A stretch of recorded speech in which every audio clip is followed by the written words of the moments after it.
जय हिंद दोस्तों, स्वागत है। आज का हमारा टॉपिक है सौरमंडल। सौरमंडल से जितने भी इम्पोर्टेंट क्वेश्चन बनते हैं इस वीडियो में आज हम डिस्कस करेंगे। ये सेशन को बहुत ध्यान से और लास्ट तक जरूर देखिएगा। एग्जाम में एक नए क्वेश्चन इससे जरूर मिलेगा आपको। तो चलिए स्टार्ट करते हैं पहला प्रश्न। पहला प्रश्न आपका है, बिग बैंग सिद्धांत निम्नलिखित के उत्पत्ति की व्याख्या करता है। तो आपका राइट आंसर होगा ऑप्शन सी है ब्रह्मांड। बिग बैंग सिद्धांत जो है ब्रह्मांड की उत्पत्ति की व्याख्या करता है। Option C is the right answer है। अगला प्रश्न आपका है, ब्लैक होल की जानकारी सर्वप्रथम दी थी। तो आपका राइट आंसर होगा ऑप्शन सी एस चंद्रशेखर ने। Option C is the right answer. अगला प्रश्न आपका है, वे दो ग्रह जिनके उपग्रह नहीं हैं। तो आपका राइट आंसर होगा ऑप्शन बी बुध एवं शुक्र के उपग्रह नहीं हैं। अगला प्रश्न आपका है, अंतरिक्ष में जाने वाला प्रथम अंतरिक्ष यात्री कौन था? तो आपका राइट आंसर होगा ऑप्शन ए यूरी गागरिन।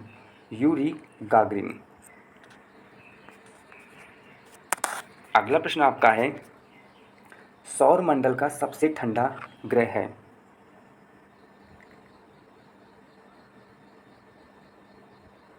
तो आपका राइट आंसर होगा ऑप्शन ए नेपच्यून।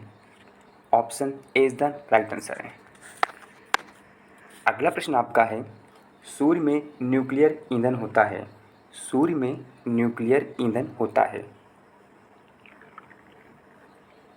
तो आपका राइट आंसर होगा option B hydrogen. Option B is the right answer है। ये सेशन आपको अच्छा लगा हो तो चैनल को सब्सक्राइब कीजिएगा और लाइक कीजिएगा और अपने दोस्तों में भी शेयर कीजिएगा। अगला प्रश्न आपका है, पृथ्वी की जुड़वा बहन कहे जाने वाला ग्रह का नाम है। तो पृथ्वी की जो जुड़वा बहन है उसे हम शुक्र यानी option B is the right answer है।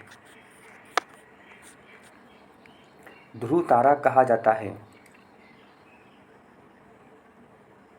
तो आपका राइट आंसर होगा ऑप्शन ए उत्तरी तारे को ध्रुव तारा कहते हैं।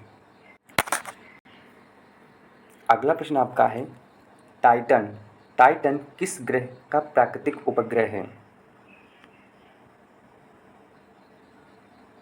तो आपका राइट आंसर होगा ऑप्शन सी शनि। टाइटन जो है शनि ग्रह का प्राकृतिक उपग्रह है। अगला प्रश्न आपका है, सूर्य के निकट ग्रह कौन है? तो आपका राइट आंसर होगा सूर्य के जो निकटतम जो ग्रह है वो है आपका बुध। Option D is the right answer है। अगला प्रश्न आपका है, दक्षिणी गोलार्ध का सबसे लंबा दिन किस दिन होता है? दक्षिणी गोलार्ध का सबसे लंबा दिन किस दिन होता है? तो आपका राइट आंसर रहेगा ऑप्शन डी। ऑप्शन डी है 22 दिसंबर। 22 दिसंबर को दक्षिणी गोलार्ध का सबसे लंबा दिन होता है क्योंकि इसी तिथि को सूर्य का प्रकाश मकर रेखा पर लंबवत पड़ता है। इसी घटना को हम मकर संक्रांति के नाम से जाना जाता है। अगला प्रश्न आपका है, भारत में कृषि को प्रभावित करने वाला मौसम का सबसे महत्वपूर्ण तत्व है। तो आपका राइट आंसर होगा ऑप्शन डी। ऑप्शन डी है वृष्टि।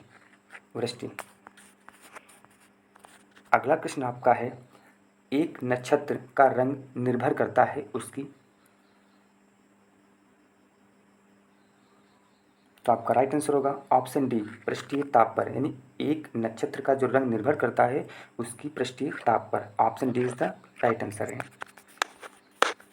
अगला प्रश्न आपका है, दिन और रात होने का प्रमुख कारण है। तो आपका राइट आंसर होगा ऑप्शन सी पृथ्वी का अपनी ध्रुव पर घूमना। Option C is the right answer है। अगला प्रश्न आपका है, चंद्र ग्रहण होता है जब पृथ्वी जो है सूर्य और चंद्रमा के बीच में होती है। चंद्र ग्रहण होता है पृथ्वी जब सूर्य चंद्रमा के बीच में होती है। ये क्वेश्चन वेरी मोस्ट इंपॉर्टेंट है, परीक्षा में कई बार एग्जाम में आया है। अगला प्रश्न आपका है, ध्रुव तारा सभी मौसमों में स्थिर दिखाई देता है क्योंकि? क्योंकि ऑप्शन सी, ध्रुव तारा जो है पृथ्वी के उत्तरी ध्रुव की अक्ष पर ऊपर होता है, इसलिए ध्रुव तारा जो है सभी मौसम में स्थिर दिखाई देता है। अगला प्रश्न आपका है, किस ग्रह एक वलय प्रणाली में घिरा हुआ है जो अंतरिक्ष में हजारों किलोमीटर तक फैली है? तो आपका राइट आंसर होगा ऑप्शन बी, शनि। शनि जो है, शनि ग्रह है, एक वलय प्रणाली में घिरा हुआ है जो अंतरिक्ष के हजारों किलोमीटर तक फैली हुई है। अगला प्रश्न आपका है, तारे तारे का वर्ण निम्नलिखित में किसका सूचक है? तो आपका राइट आंसर होगा ऑप्शन सी, ताप। अगला प्रश्न आपका है भाई, घटकों के बीच गुरुत्वाकर्षण द्वारा भारी मात्रा में एक साथ एकत्र हुए तारों, धूल और गैस को क्या कहते हैं? तो आपका राइट आंसर होगा ऑप्शन सी, आकाशगंगा। घटकों के बीच गुरुत्वाकर्षण द्वारा भारी मात्रा में एक साथ एकत्र हुए तारों, धूल और गैस को क्या कहते हैं? तो कहते हैं आकाशगंगा। अगला प्रश्न आपका है, ब्रह्मांड ब्रह्मांड के अध्ययन को के नाम से जाना जाता है? तो ब्रह्मांड का जहाँ अध्ययन होता है उसे क्या कहा जाता है? उसको बोलते हैं कॉस्मोलॉजी। कॉस्मोलॉजी बोलते हैं। Option A is the right answer है आपका। अगला प्रश्न आपका है, हमारे सौर मंडल का सबसे निकटतम तारा कौन सा है? तो हमारे सौर मंडल का सबसे निकटतम तारा जो है, ऑप्शन सी, इसको बोलते हैं प्रोक्सिमा सेंचुरी। प्रोक्सिमा सेंचुरी बोलते हैं। Option C the right answer है। अगला प्रश्न आपका है, सौर ऊर्जा किसके द्वारा उत्पन्न होती है? सौर ऊर्जा किसके द्वारा उत्पन्न होती है? तो आपका राइट आंसर रहेगा ऑप्शन ए, संलयन प्रक्रिया। संलयन प्रक्रिया द्वारा सौर ऊर्जा उत्पन्न होती है। अगला प्रश्न आपका है, सूर्य की चमकीले भाग को कहते हैं?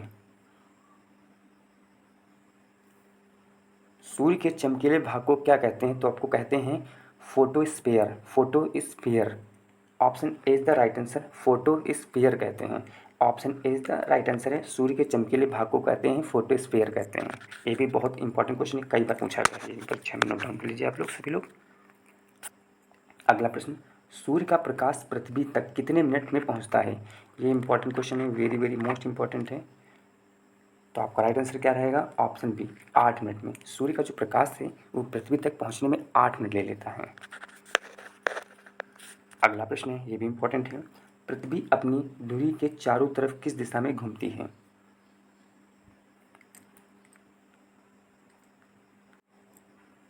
तो आपका राइट आंसर होगा ऑप्शन बी, पश्चिम से पूर्व। Option B is the right answer. अगला प्रश्न आपका है, इनमें से किस ग्रह का कोई उपग्रह नहीं है? तो आपका राइट आंसर होगा ऑप्शन बी, शुक्र। शुक्र का कोई उपग्रह नहीं है। अगला प्रश्न आपका है, पृथ्वी को नाम से जाना जाता है?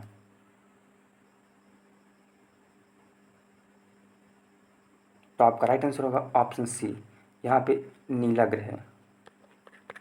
पृथ्वी को नीला ग्रह के नाम से भी जाना जाता है। अगला प्रश्न आपका है, सूर्य ग्रहण कब होता है? सूर्य ग्रहण कब होता है? तो आपका उत्तर रहेगा जब चंद्रमा सूर्य और पृथ्वी के बीच में होता है। यानी option C the right answer. सूर्य ग्रहण कब होता है? जब चंद्रमा जो है सूर्य और पृथ्वी के दोनों के बीच में आ जाए तब सूर्य ग्रहण होता है।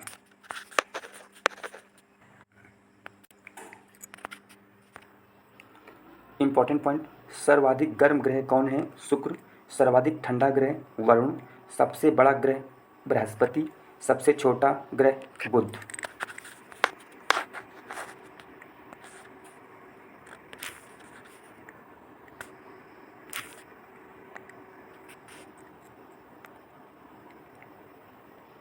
सर्वाधिक घनत्व वाला जो ग्रह है वो है पृथ्वी। सूर्य के निकटस्थ ग्रह कौन है? बुध। पृथ्वी के निकटस्थ ग्रह कौन है? शुक्र।